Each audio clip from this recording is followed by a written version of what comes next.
Assalamualaikum warahmatullahi wabarakatuh. Nama saya Durif Danur dari kelas 5C PG PAUD, NIM 18101263 2008 dari Universitas Lampung Mangkurat, Banjarmasin. Pendidikan inklusif adalah sebuah sistem pendidikan di mana anak berkebutuhan khusus (ABK) dapat belajar di sekolah umum yang ada di lingkungan mereka, dan sekolah tersebut dilengkapi dengan layanan pendukung serta pendidikan yang disesuaikan dengan kemampuan dan kebutuhan anak. Dalam pendidikan inklusif, layanan pendidikan disesuaikan dengan kebutuhan-kebutuhan khusus anak secara individual dalam konteks kebersamaan secara klasik. Dalam pendidikan ini tidak dilihat dari sudut ketidakmampuannya, kecacatannya, dan tidak pula dari segi penyebab kecacatannya, tetapi lebih pada kebutuhan-kebutuhan khusus mereka. Kebutuhan mereka jelas berbeda dari suatu dengan yang lain. Sampai saat ini, pendidikan inklusi diperlukan dalam rangka melayani dan memenuhi pendidikan bagi anak berkebutuhan khusus. Pendidikan inklusif mempunyai banyak manfaat, diantaranya yaitu: yang pertama, siswa lebih aktif, mampu beradaptasi dan menghargai perbedaan. Yang kedua, guru lebih terbuka terhadap perbedaan, mampu mendidik siswa yang lebih beragam, terlatih untuk mengatasi berbagai tantangan pembelajaran, serta memperoleh kepuasan kerja dan pencapaian prestasi yang lebih tinggi. Yang ketiga, masyarakat memaksimalkan potensi masyarakat, menyadarkan masyarakat bahwa setiap anak berhak mendapatkan pendidikan tanpa label dan diskriminasi, serta mendorong pemerintah untuk mengimplementasikan peraturan kependidikan. Sehingga dapat disimpulkan bahwa anak berkebutuhan khusus (ABK) berhak bersekolah di sekolah umum, bukannya hanya di SLB saja. Hal tersebut menunjukkan bahwa tidak ada lagi diskriminasi terhadap anak berkebutuhan khusus (ABK) dengan anak yang tidak berkebutuhan khusus, karena semua anak memiliki kesempatan yang sama dalam memperoleh pendidikan sesuai dengan kebutuhan dan kemampuan dari masing-masing anak. Oleh karena itu, pendidikan inklusif ini sangatlah penting untuk diterapkan.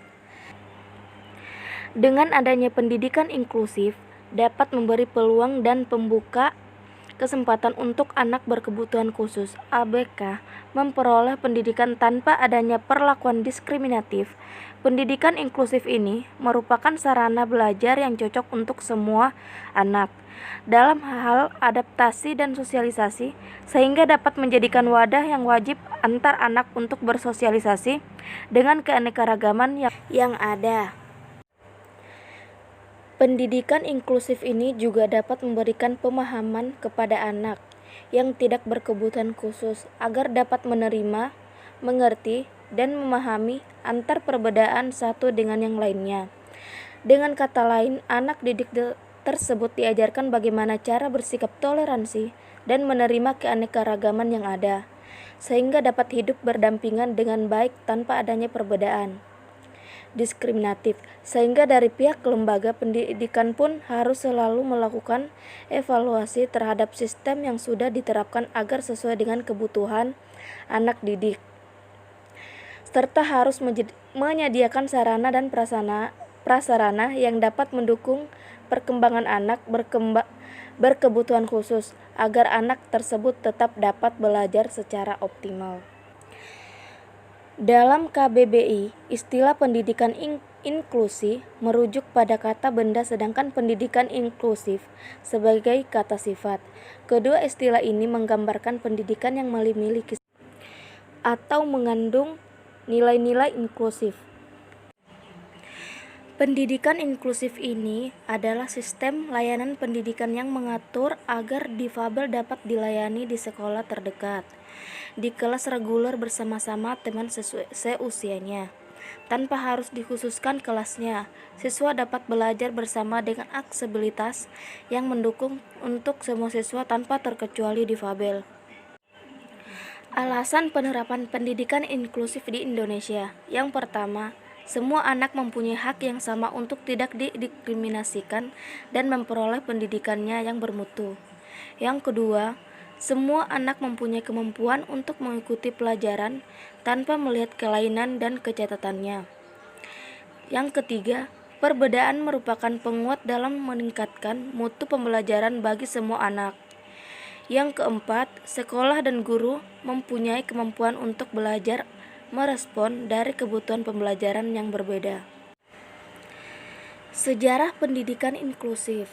Yang pertama, pendidikan inklusi dalam dunia internasional terdapat pada Deklarasi Universal Hak Asasi pada tahun 1948.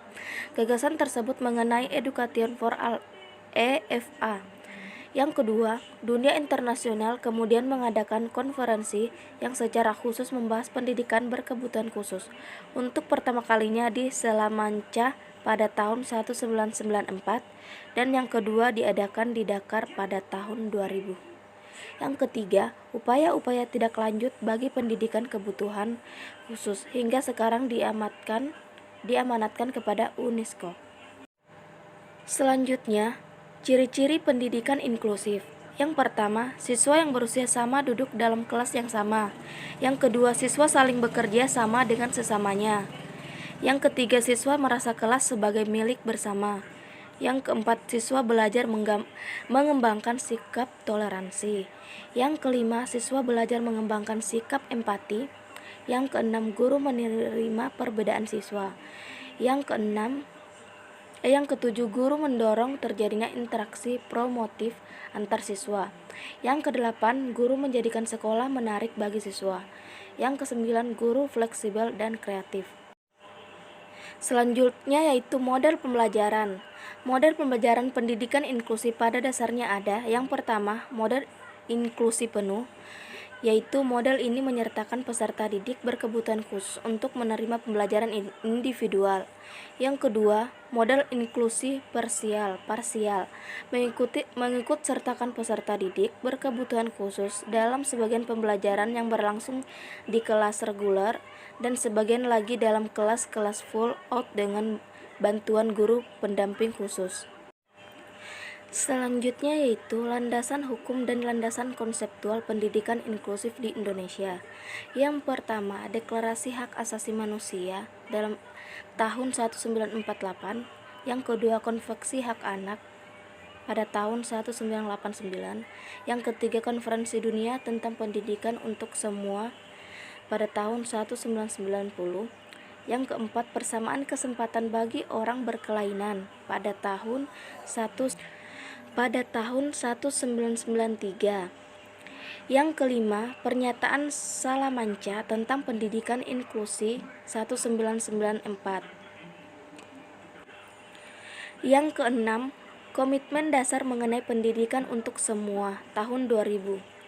Yang ketujuh, Deklarasi Bandung tahun 2004. Terima kasih. Baiklah, sekian dari media pembelajaran saya. Apabila ada kekurangan, salah hilaf mohon maaf. Wassalamualaikum warahmatullahi wabarakatuh.